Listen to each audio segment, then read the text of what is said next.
बड़तला से दशमी घाट के रास्ते में आज सुबह नगर निगम द्वारा कुछ दुकानों को तोड़ दिया गया। घटना की खबर सुनकर पूर्व मुख्यमंत्री माणिक सरकार ने बड़तला क्षेत्र का दौरा किया। वहीं प्रभावित दुकानदारों से बात करते हुए उन्होंने इस तरह की घटनाओं को अमानवीय बताया। 12:30 নাগাদ জানতে পেরেছি যে বড়তলায়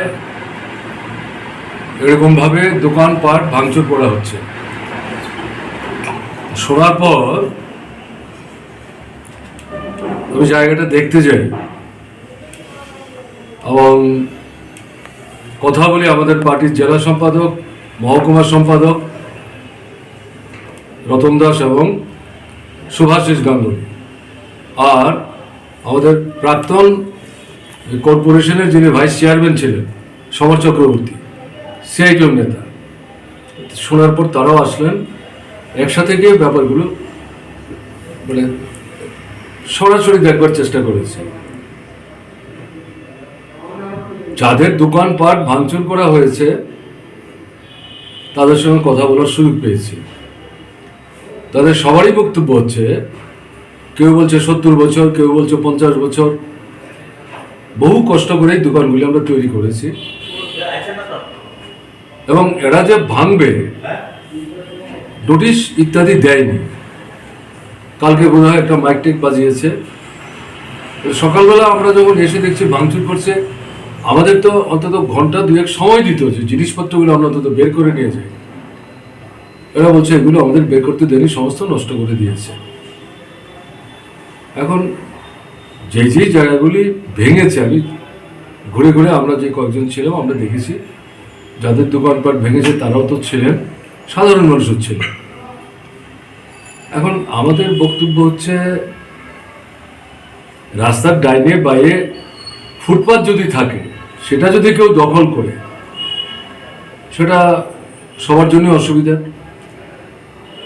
এখানে তো এই রাস্তাতে ফুটপাতই নেই, তারপরে যদি মানুষের হাঁটার একটা ব্যবস্থা করতে হয়, যারা এখানে দোকানটা এক্সটেন্ড করে রাস্তার উপরে নিয়ে এসছে, নিশ্চয়ই তাদেরকে নোটিশ করে সরাবার জন্য বলতে হবে, সময় দিতে হবে, সরিয়ে নিয়ে যাও। এটা তো কেউ বাধা দেবে ঘটনা তা না। এবং যারা যারা কথা বলছেন আমি দেখলাম অনেকেই এরকম কথাই বলেছেন। আর এই যে বড়তলার এই টার্নিং পয়েন্ট থেকে আমাদের এই যেখানে হয় মানে দশমী হয়, এইদিকে যাওয়ার যে রাস্তাটা বাদিকে যেটা, এই জায়গায় এই দোকানগুলি কেন ভাঙলো এই মুহূর্তে বুঝতে পারলাম না। এটা তো রাস্তার কোনো সমস্যা তৈরি করছিল বলে মনে হয়নি। ছোট ছোট দোকান বহু কষ্ট করে দীর্ঘদিন যাবৎ তারা আছেন। এখানে মাঝখানে ছিল রিক্সা শ্রমিকদের সেখানে অপেক্ষা করা, বিশ্রাম নেওয়ার একটা জায়গা। এই সমস্ত ভেঙে একেবারে তছনছ করে দিয়েছে। ডান দিকে টুয়ার্ডস ফায়ার ব্রিগেড চৌমনি, এই টার্নিং পয়েন্টের বাঁ দিকটায় 8-9টা দোকান ভাঙলো। ওখানে ফুটপাতও নাই, রিক্সা দাঁড়াবারও প্রশ্ন নাই, গাড়িও ওখানে যাওয়ার প্রশ্ন নাই। এই দোকানগুলি কেন ভাঙলো তারা মানে চোখের জল ফেলতে ফেলতে বলছে, কেন এইগুলি ভাঙলো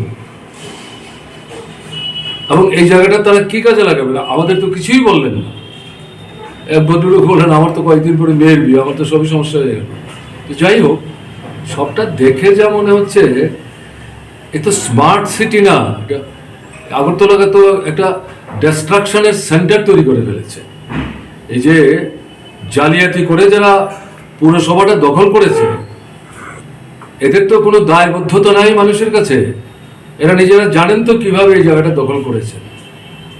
ফলে আধুনিক আগরতলা শহর করার নাম করে শহরের বিভিন্ন জায়গায় এই ধরনের মানে দোকানপাট ভাঙচুর করে সবচেয়ে বেশি আক্রান্ত হচ্ছেন গরিব অংশের যারা এই ছোট ছোট দোকান টোকান দিয়ে পরিবার পরিজন চালাবার চেষ্টা করছেন, মহিলা পুরুষ নির্বিশেষে।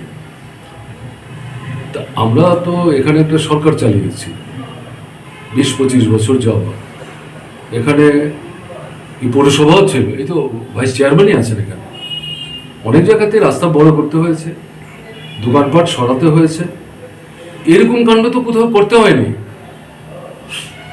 সেখানে দেখা গেছে এরকম ফুটপাথের মধ্যে যারা হয়তো দোকান টোকান এক্সটেন্ড করেছেন, তাদেরকে বলার পর তারা শিফট করেছেন, কোনো কোনো জায়গায় তাদের বিকল্প ব্যবস্থা করে দেওয়া হয়েছে। কেউ বলতে পারবেন না বামপন্থী ফ্রন্ট সরকারের সময়ে এবং এই যে পুরসভা যতক্ষণ এটাতে বামপন্থীরা পরিচালনার দায়িত্বে ছিলেন, এই ধরনের বল প্রয়োগের মাধ্যমে রাষ্ট্রশক্তি প্রয়োগ করে উচ্ছেদ করে মানুষকে রাস্তায় দাঁড় করিয়ে দেওয়া, এরকম ঘটনা কিন্তু কেউ দৃষ্টান্ত হিসাবে দেখাতে পারবেন না।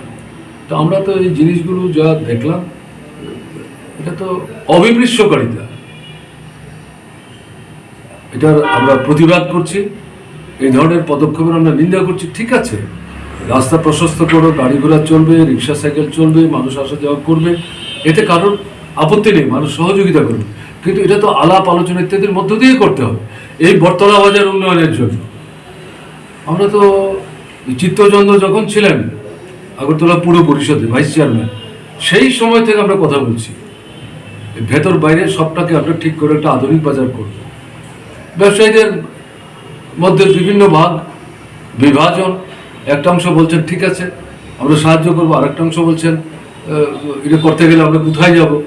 এই পরিস্থিতিতে দাঁড়িয়ে আমরা কিন্তু সেখানে ভেঙে চুরে বল প্রয়োগ করে এই বাজার সুন্দর করার কোনো রকম পদক্ষেপ আমরা নেইনি।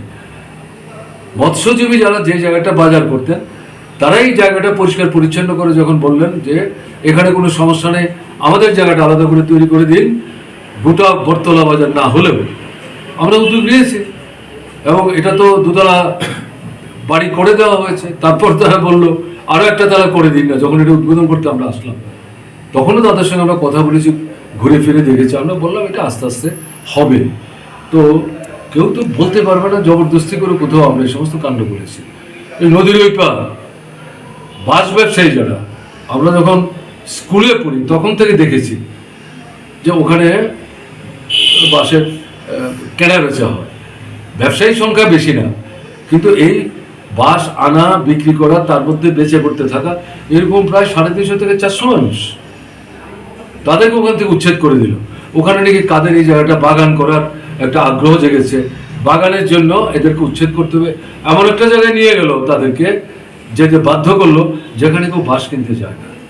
আমরা সেই সময় মুখ্যমন্ত্রীকে বলেছিলাম যেটা কি করছেন, ঠিক আছে এই জায়গাটা যদি আপনারা সরকারের কোনো কাজে লাগাতে চান, তাদের একটু সরিয়ে দিয়ে কোনো জায়গায় ঠিকঠাক করে বসার ব্যবস্থা করে দিয়ে লাগান। তাদেরকে যেখানে নিয়ে যেতে চাইছেন ওখানে তো তারা বাস টাস বিক্রি করতে পারবে না। তো এই যে কাণ্ডটা আজকে হলো, শহরে আরও বিভিন্ন জায়গায় এই ঘটনাগুলি তারা ঘটিয়ে চলেছেন, এটা তো হতে পারে না। এটা কিসের স্মার্ট সিটি? মানুষের ক্ষুধারণ্য কেড়ে নিয়ে, রোজগারপাতি বন্ধ করে দিয়ে, মানুষকে রাস্তায় দাঁড় করিয়ে দিয়ে, শহর তো সুন্দর বাহ্যত দেখা গেলেও মানুষের মনের মধ্যে যদি এই যন্ত্রণা তৈরি হয়, তাহলে এই সৌন্দর্য ভোগ করার সুযোগ মানুষ পাবেন? এটা কি হচ্ছে? এটা অমানবিকতা, একেবারে স্বৈরাচারী রাষ্ট্রশক্তি অপব্যবহার করে মানুষের বিরুদ্ধে এগুলো যুদ্ধ ঘোষণা। আমরা এগুলো নিন্দা করছি। এগুলো তো মানুষ এভাবে সহ্য করবেন মনে করার কোনো কারণ নেই।